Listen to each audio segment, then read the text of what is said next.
info loker. Gue aja habis baru ketolak nih. Barusan banget.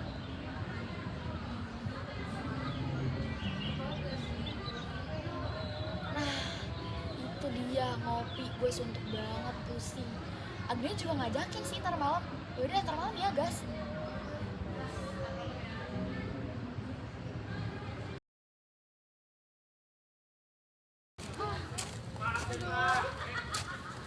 Maaf ya guys, aduh gila capek banget jadi budak korporat tiap hari dimarahin bos. Debut lo haknya bisa-bisanya ngeluh pekerjaan di depan pengangguran kayak kita nggak kasihan apa? Maaf, tapi kan kerja emang berat. Nia, kantor lu gak buka ini apa? Open ini? Loker. Bisa lah. Kita ini ya keluar order nih. Odol. Aku aja baru kerja sebulan gimana mau jalur odol gila. Oh iya Bet, tadi perusahaan keberapa yang lo lakuin? 50. Gue sih baru 15 ya. Sama aja kan tapi bener juga. Makanya Bin, kamu tuh jadi mahasiswa dulu tuh rajin kayak ikut organisasi. Kamu dulu nggak ikut organisasi, nggak ikut kepanitiaan, nggak ikut lomba, IPK kecil. Gimana perusahaan mau ngelirik kamu? Tengil banget omongannya.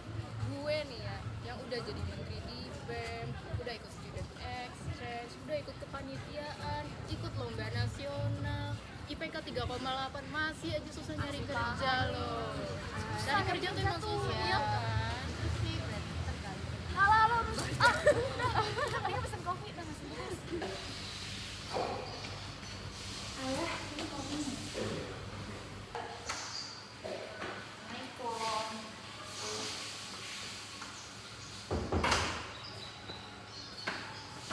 Sabitnya kamu udah sampai.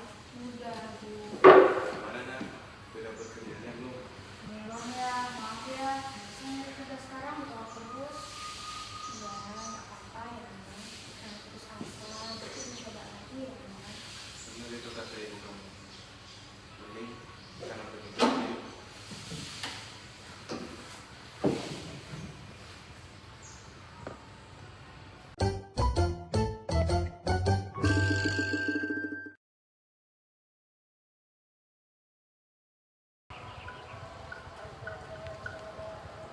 Duh, wah ada teman-teman pemirsa. Kembali lagi bersama saya Om Joni di acara Ngopi Bareng Om Joni. Jadi begini Rek, Om Joni habis membaca suatu berita yang sebetulnya sangat menyedihkan untuk sahabat-sahabat Joni sekalian di rumah ini. Jadi Om Joni melihat bahwa dari data tim Kompas, data survei Angkatan Kerja Sakernas dari BPS bulan Februari 2009, 2014, 2019 dan 2024 itu terjadi penurunan kerja di penerimaan sektor formal. Jadi gini, tahun 2009 sampai 2014 itu hanya 15,6 juta tenaga kerja sektor formal yang tercipta. Tapi tahun 2014 sampai tahun 2019 itu cuma hanya 2 juta saja yang tercipta. Om Joni pun bingung. Namun setelah Om Joni telusuri, itu sebetulnya ada banyak faktor. Ada faktor pemajuan teknologi, AI, ada faktor mengenai keterampilan khusus yang makin berkurang, dan juga ada mengenai masalah hukum yang membuat investor kita jadi kurang bersuka berinvestasi di sini, Ren.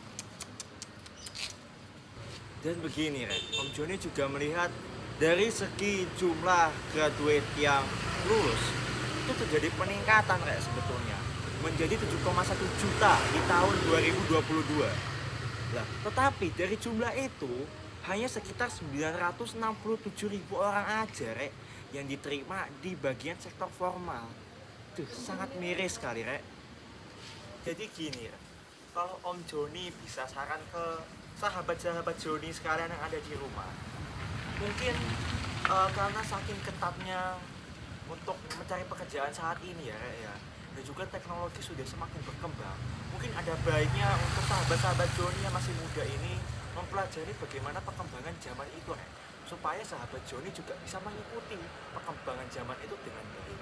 dan juga mungkin sarannya Mas Joni untuk pemerintahan, semoga saja hukum untuk para pengusaha bisa berinvestor di sini tuh semakin dipermudah ya Rek ya, supaya para investor tuh gak takut untuk berinvest di sini Rek, supaya perekonomian kita juga jalan dan supaya kita juga lebih sejahtera ya Rek ya. Jadi ya gitu Rek, deketan kene golek. Nah, wis dekat kan? Nah, jadi untuk episode ngopi bareng Om Joni sampai sekian dulu ya Rek ya. Om Joni nanti mau baca koran lagi. Kalau misalkan ada peristiwa apa-apa, Om Joni bisa infokan ke sahabat-sahabat Joni lain. Jadi jangan lupa pantengin terus TV7 ya Rek ya. Jangan lari kemana-mana, karena Om Joni senantiasa ada di hati. Dadah Rek.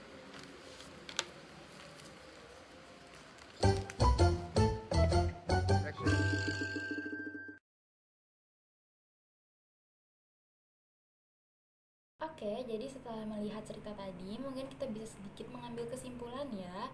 Jadi dimana kalau misalnya kita selama ini berpikir kayak mungkin perkuliahan itu ada yang berpikir kalau misalnya perkuliahan itu ya fokus belajar kuliah aja supaya dapat IPK tinggi, ataupun mungkin hanya ada yang berpikir kayak ya kuliah itu harus organisasi dan pendidikan yang seimbang. Tapi di luar situ sebenarnya juga ada beberapa hal penting di mana hal ini tuh sangat berpotensi untuk membantu kita nanti ke depannya untuk diterima perusahaan. Jadi yang pertama pastinya kita di organisasi ya. Kayak organisasi itu penting banget. Yang pertama bukan cuma buat sekedar memenuhi jadwal kita doang, bukan, tapi di sini juga kita harus melihat kalau misalnya organisasi itu bisa membangun skill-skill kita yang akan kita gunakan nanti pada saat turun atau terjun di dunia pekerjaan. Lalu selain itu juga saat kita memasuki perusahaan yang dilihat itu sebenarnya bukan cuma hanya organisasi kita saja atau IPK doang, tapi kita juga dilihat semacam kayak apakah kita punya riwayat koneksi. Kayak seperti video tadi dia juga aktif banget nih, IPK-nya tuh bagus, terus habis itu ada juga yang aktif gitu,